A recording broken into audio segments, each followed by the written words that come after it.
Oi, sexto B. Vamos lá, mais uma aula de ciências. Estamos na apostila 3. Então, se você não pegou a apostila 3, vai lá, pausa o vídeo, pega a apostila, tá bom? Pegou a apostila? Vamos lá. Módulo 19, página 322, onde nós vamos falar sobre locomoção e vamos falar sobre os ossos, tá? Então aí, ó, nossa abertura, né, de módulo sempre tem uma imagem que coloca a gente frente a um questionamento, né? Então, primeira perguntinha aí para a gente pensar, né, refletir, nós temos aí, ó, as cadeiras de rodas são necessárias em quais condições? Então, pense, reflita, né? A lei número 10.098 de 2000 estabelece normas gerais e critérios básicos para a promoção da acessibilidade das pessoas portadoras de deficiência ou com mobilidade reduzida, mediante a supressão de barreiras e de obstáculos nas vias e espaços públicos, no mobiliário urbano, na construção e reforma de edifícios e nos meios de transporte e comunicação. A situação apresentada na imagem respeita essa lei? Questão 3. Quais aspectos devem ser considerados para que o direito de acessibilidade seja garantido em uma situação como a mostrada na imagem? E a última, né? O que deveria ser feito para melhorar essa situação? Então, questões que nos fazem refletir, ok? Então vamos lá, né? Sistema locomotor. Então, quando assistimos a apresentações de dança ou a exibição de ginástica artística, percebemos que o corpo é capaz de realizar diferentes tipos de movimento, certo? Então, um rapaz aí, né, se dobrando todo. Todos esses movimentos são possíveis graças aos nossos ossos e articulações, que são ligados aos músculos e coordenados pelo sistema nervoso. Então, o que merece destaque da gente aí? O conjunto dos sistemas muscular e esquelético, esses dois juntos, tá? Eles vão formar o sistema locomotor, aquele que nos permite nos locomovermos, né? Nos deslocarmos, nos movimentarmos, certo? E claro que tudo coordenado pelo sistema nervoso. Mas precisamos de músculos e ossos, ok? Então, agora nós vamos ver o quê? Sistema esquelético. Lembra que o título do nosso módulo, né, é sobre os ossos, ok? Então, sistema esquelético. O esqueleto e os músculos, que vão ser estudados no próximo módulo, tá? Músculo é o próximo módulo, mas os dois juntos, então, esqueleto e músculo, são responsáveis pela postura, né? Por grande parte dos nossos movimentos e pela nossa locomoção. Então, os dois juntos são responsáveis por postura, por movimento e locomoção, ok? E, olha só, estamos falando do sistema esquelético, e o sistema esquelético, ele é formado principalmente pelo conjunto de ossos, certo? Mas também tem outras estruturas, não é só osso. Nós temos cartilagens, ligamentos e tendões, certo? E todos eles juntos formam o sistema esquelético. Nosso esqueleto, ele pode ser dividido em axial e apendicular. O que será isso, hein? Olha a imagem aí. Está mostrando um esqueleto de frente, de costas, e você está percebendo que ele está colorido em duas cores diferentes. Então, olha só. Se ele é dividido em axial e apendicular, que são duas classificações, esse esqueleto, ele está pintado com duas cores diferentes, já está dividido. Só basta definir qual. Qual é o axial? Qual é o apendicular? Certo? Então, o crânio, a coluna vertebral e o osso externo e as costelas formam o esqueleto axial. Então, está representado aí por cor azul, certo? E é comum a todos os animais que têm 4 membros, certo? Os animais tetrápodes, tá bom? Então, olha só, crânio, você sabe onde está, né? Na cabeça. Costelas, protegendo aí, né, os pulmões, formando toda a caixa torácica. Então, essa estrutura que está representada de azul, esse conjunto de ossos, eles formam o esqueleto axial, tá bom? E o apendicular? A outra cor, certo? E quem são? Os ossos dos membros superiores e inferiores, onde nós temos aí braços, pernas, né? Bem como os ossos que os prendem ao esqueleto axial, tá? Então, esses daí vão formar o esqueleto apendicular, certo?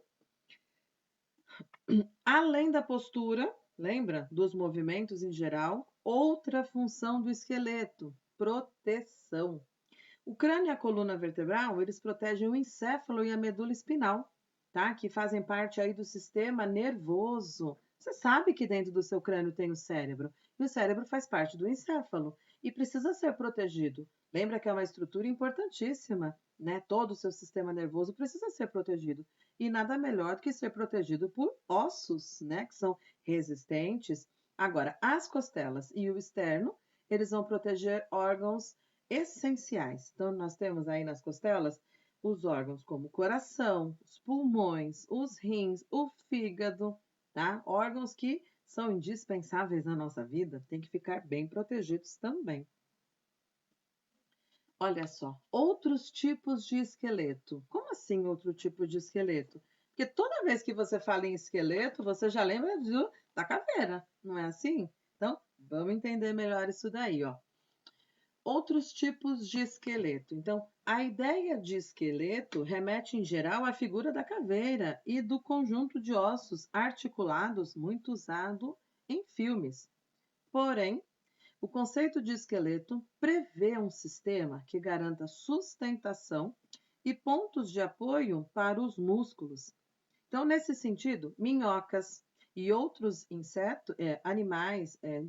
minhocas, insetos e outros animais invertebrados também têm esqueleto, mas é diferente do esqueleto dos vertebrados. As minhocas, por exemplo, possuem um líquido entre os seus tecidos, que ao ser comprimido pelos músculos na cavidade que existe ao longo do seu corpo, lhe dá sustentação. Esse mecanismo é conhecido como esqueleto hidrostático. Ele é meio formado por um líquido mesmo, né? O hidro vem da água, então é um esqueleto formado por um líquido, mas que dá sustentação e permite que esse animal se movimente, né? Os artrópodes, quem são os artrópodes? Insetos, crustáceos e os aracnídeos, eles apresentam um esqueleto externo, a gente chama de exoesqueleto, né? Exo para fora, que se parece com uma casca rígida e fornece sustentação, ponto de apoio para os músculos e proteção contra a perda de água e ressecamento. Olha mais um, a concha de alguns moluscos também pode ser considerado um exoesqueleto, tá? Então, nós vamos ter que ter a ideia de que esqueleto é o que dá proteção, o que dá sustentação e apoio aos músculos, né? Para que esses músculos possam, junto com esse ponto de apoio, se locomover, ok? Permitir que o animal se movimente, certo? Agora, o nosso esqueleto é bem diferente. Vamos lá. O esqueleto dos vertebrados, e nós somos vertebrados, certo? Porque nós temos uma coluna vertebral, ok? Então, nos vários grupos de animais vertebrados, encontramos representantes com o esqueleto exclusivamente cartilaginoso e outros com esqueleto majoritariamente ósseo, tá? Quem que tem esqueleto cartilaginoso? Os peixes cartilaginosos. E aí, tubarões e raias, tá? Então, o esqueleto deles é tão bom quanto qualquer outro, só que é feito de cartilagem, o material é diferente. O segundo tipo de esqueleto, esqueleto ósseo, certo? É encontrado nos peixes ósseos e nos outros vertebrados, tá? Então, você pega aí os anfíbios, né? Então, sapo, a rã tem esqueleto ósseo. Você pega os répteis, então você pega aí um crocodilo, tá? Tem esqueleto ósseo. As aves, os mamíferos. E aí, quando a gente fala mamífero, estamos nós juntos nesse grupo, tá? Os seres humanos são vertebrados e temos um esqueleto feito de osso, ok? Esqueleto ósseo. A cartilagem. A cartilagem é um tipo de tecido conjuntivo, é um tecido relativamente macio e maleável que está presente em algumas das nossas articulações. Até a 12ª semana do desenvolvimento do feto humano, o esqueleto é totalmente cartilaginoso. Então, lá na barriga da mãe, está crescendo um bebezinho, até a 12ª semana, se o médico for fazer lá um ultrassom e olhar o esqueletozinho dele, é totalmente de cartilagem, certo? Depois desse período, começa a substituição da maior parte do esqueleto de cartilagem para esqueleto ósseo. Por quê? É mais rígido, é mais resistente. E aí, a substituição de certas cartilagens por tecido ósseo é o que garante o crescimento durante alguns períodos da nossa vida. E aí você tem a representação, ó, de osso, tá? O osso infantil na primeira imagem e depois um osso adulto. Perceba que na pontinha do osso, certo? Tem cartilagem dos dois ossos. Os dois ossos têm cartilagem, porque é uma proteção que precisa ter entre os ossos, tá? Agora, no osso infantil, você tem uma região ali, ó, região de crescimento. E ela é feita do quê? De cartilagem, certo? Que no osso adulto não tem mais. Por quê? Porque parou de crescer. Então, com o passar dos anos, né, a pessoa vai crescendo, essa cartilagem é substituída todinha por osso mesmo, tá? Mas ainda na infância, o indivíduo está crescendo, ainda existe um pouco dessa cartilagem que depois acaba por completo, ok? Olha, chegamos na nossa primeira tarefa, e uma tarefa bem legal para vocês, tá? Na apostila de vocês, os dois desenhos estão maiores, ok? Então, você vai ter mais espaço aí para poder fazer o que eles pedem. Olha só, analise atentamente as ilustrações a seguir, que comparam o sistema esquelético humano e de um gato, tá? Apesar da posição diferente ao andar e da presença da cauda no gato, é fácil perceber as semelhanças entre esses dois esqueletos. Lembra que todos esses dois são tetrápodes, né? Tem 4 membros. Primeira atividade que você vai fazer, atividade A. Identifique partes comuns aos dois esqueletos. Localize crânio com a mandíbula, localize a coluna vertebral, as costelas e alguns outros ossos, como o fêmur, que é o osso longo dos membros posteriores, e o húmero, que é o osso longo dos membros anteriores, então de cima, dos membros superiores, tá? Só localize, por enquanto é só para localizar. No B, pinte da mesma cor o crânio, a coluna vertebral e a região das costelas nas duas figuras. A que parte do esqueleto corresponde que você pintou? Lembra que o esqueleto é dividido em 2 tipos? Então, você encontrou um. Olha o C. Pinte os ossos dos 4 membros das duas figuras de uma nova cor e os ossos que os ligam ao restante do corpo de outra cor. A que parte do esqueleto corresponde que você pintou dessa vez? Então, você vai simplesmente separar, né, os ossos do esqueleto humano e do gato naquelas duas classificações, né? Lembra, o esqueleto é dividido em 2 tipos. Você vai agora pintar, ok? E vai dizer o nome, certo? A composição dos ossos, do que os ossos são feitos. Então, uma coisa que a gente sabe, né? Ossos são duros e resistentes e são compostos de células, de minerais e de fibras proteicas. A dureza dos ossos se deve à presença de sais, tá? Em especial de cálcio, obtidos principalmente por meio da alimentação. Já a sua resistência se deve às fibras de uma proteína e a elasticidade ao colágeno. Então, lembre isso daí. O osso ele é duro, mas ele é resistente. Ele é duro por quê? Porque tem sais minerais, principalmente cálcio. Mas ele é resistente. Por quê? Principalmente por causa do colágeno, tá bom? Os minerais presentes nos ossos, eles podem ser usados pelo corpo em casos de necessidade, tá? Então, os ossos também são considerados uma reserva desses nutrientes. Então, se o seu organismo tiver com pouca quantidade de cálcio no sangue, tudo bem, vai tirar um pouquinho da reserva do osso. Por isso que é importante ingerir sempre, né? Para não deixar o osso vazio também. Ele precisa ter esse sal mineral ali estocado. Mas, se o corpo precisar, ele faz um pouco dessa doação. Então, olha só, produtos à base de leite são boas opções, né? Para você obter cálcio e colocar esse cálcio no seu organismo de novo, ok? Dentro do osso, tá? Não de todos, de alguns ossos, existe um tecido gelatinoso, olha que importante, hein? Que é responsável pela produção de células do sangue. Então, é uma região do osso que fabrica célula do sangue e fabricam muitas células. Então, essa região de dentro do osso, não de todos, de alguns, se chama, olha, medula óssea vermelha, certo? Então, ó, ou seja, né, as células sanguíneas são formadas no interior de alguns ossos do corpo. Importantíssimo isso, né? Olha só, vitamina D. Vitamina D. Falamos que o osso ele tem sais minerais, que nós precisamos ingerir cálcio, né, através da alimentação. Mas olha só, para ser absorvido pelos ossos, o cálcio obtido na alimentação precisa da intermediação da vitamina D, também chamada de calcitriol.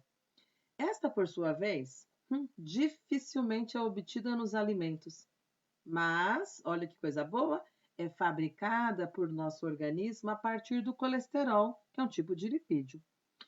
O processo inicia-se na pele por meio da ação dos raios solares, e esse é mais um exemplo de como diversos processos do nosso organismo estão interligados.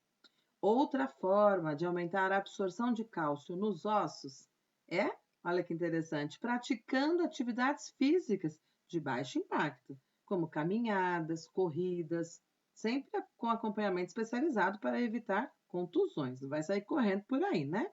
Assim, olha que importante agora, caminhadas ao sol, com pelo menos, né, uma duração de pelo menos 15 minutos, depois de um bom café da manhã, com fontes de cálcio, e aí com leite e seus derivados, ajudam muito a fortalecer os ossos.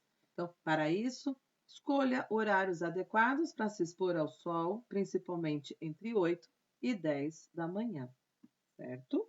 Muito importante. A atividade física, muito importante. Alguns minutinhos dos raios solares aí sobre a sua pele para produzir vitamina D e permitir que ela ajude o cálcio a entrar nos ossos. As articulações. O que será, né? O que será isso? Então, o local onde dois ossos se tocam é chamado articulação. Dois ossos se encostaram é uma articulação, certo? Algumas articulações são fixas, como aquelas formadas pelos ossos do crânio. Então, olha o crânio aí. Você está vendo que tem um monte de emenda? Uma dessas emendas é uma articulação fixa. E as outras também são, tá? Eu coloquei, nomeei apenas uma, mas qualquer uma dessas emendas aí de ossos é uma articulação fixa. Então, dois ossos se encontraram e estão juntos, é uma articulação. Nesse caso, é fixa, porque não se mexe, certo? Os nossos ossos do crânio, eles foram ajustados de maneira que são grudados agora, justamente para proteger, ok?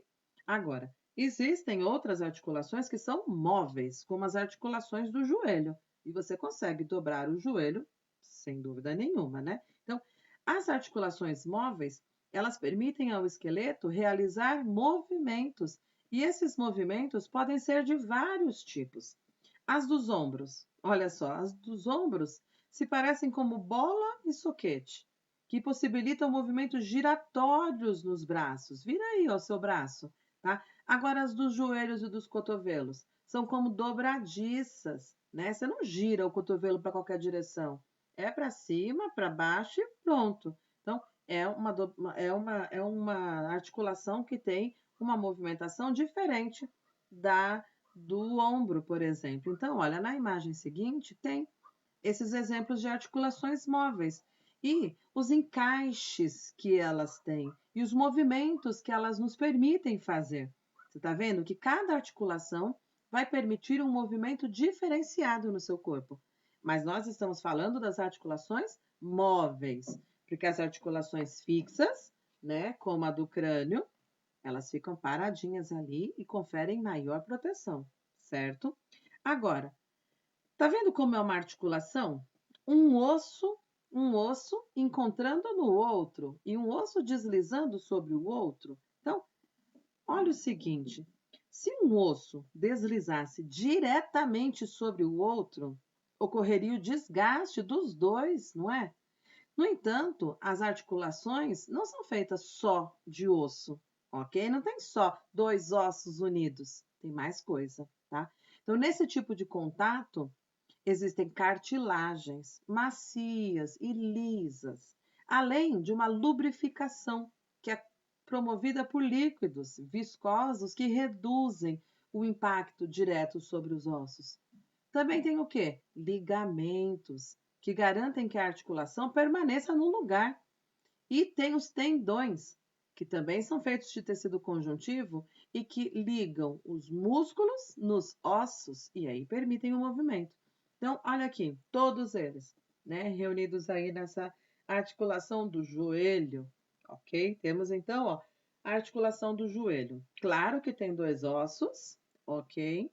Mas nós temos esses outros elementos, certo? Então vamos lá, ó. Ligamentos. Achou ligamento aí? Procura ele no desenho. Ligamento. Ligamentos são cordões resistentes de tecido conjuntivo fibroso que mantêm os ossos de uma articulação firmes em seus lugares, certo? Olha o outro agora, embaixo, tendão. Encontra um tendão aí no desenho. Ele é um tecido conjuntivo resistente e flexível que liga os músculos aos ossos, ok? Cartilagem.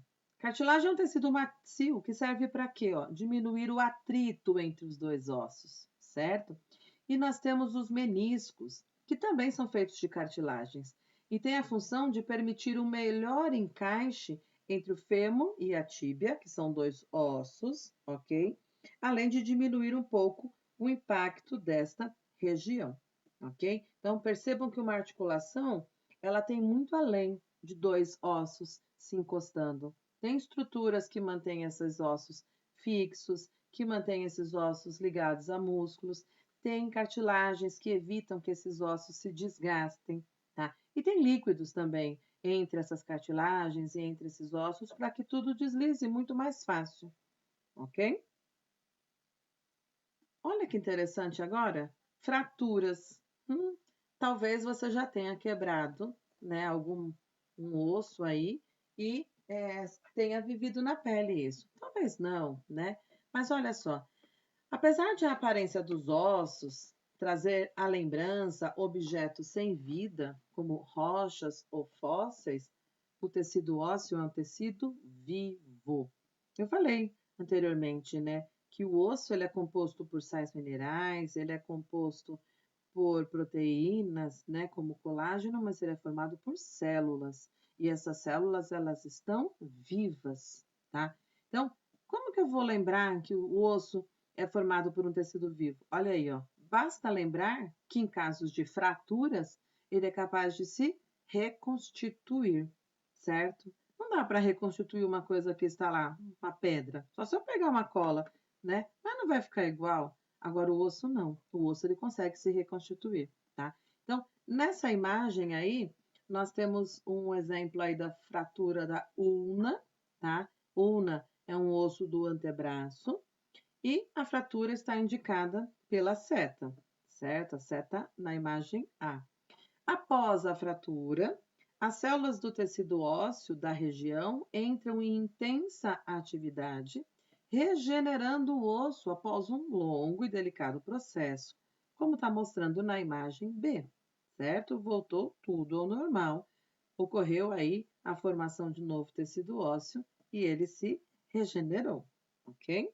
Então, sobre esse assunto, né, de que o osso é vivo, nós temos a atividade de número 2. Então, analise atentamente a figura a seguir. Então, nós temos aí uma representação esquemática de detalhes da estrutura do osso do fêmur, o mais longo do nosso corpo, que mede cerca de 50 centímetros, se a pessoa tiver 1,80 m, certo? E aí está ampliando, né, a amostra desse osso, mostrando o que tem ali dentro. Então, está mostrando que dentro tem medula vermelha, tem uma cartilagem em volta do osso, estão mostrando as células da cartilagem, certo? Lá em amarelinho, olha, está mostrando o tecido ósseo, que ele é formado por células. E olha o nome da célula do tecido ósseo. Ela se chama osteócito, tá? Osteócito é o nome da célula do tecido ósseo. Aí vem a perguntinha: quais níveis de organização estão representados na figura? Pensa aí e responde, tá? B. Que evidências presentes na figura permitem afirmar que os tecidos que compõem os ossos são vivos? O que tem nessa imagem que eu posso falar assim? Ah, é vivo porque está mostrando o quê? Completa aí, tá bom? Teste. Então, finalizamos o nosso módulo. Você vai realizar esses 2 testes, ok? E vai fazer também a tarefa de casa. São 2 exercícios apenas na tarefa de casa de vocês, tá bom? Então, responde aí. Na nossa aula online, eu vou fazer a correção desses exercícios e aí conversamos e tiramos todas as dúvidas, ok? Até a próxima aula, pessoal!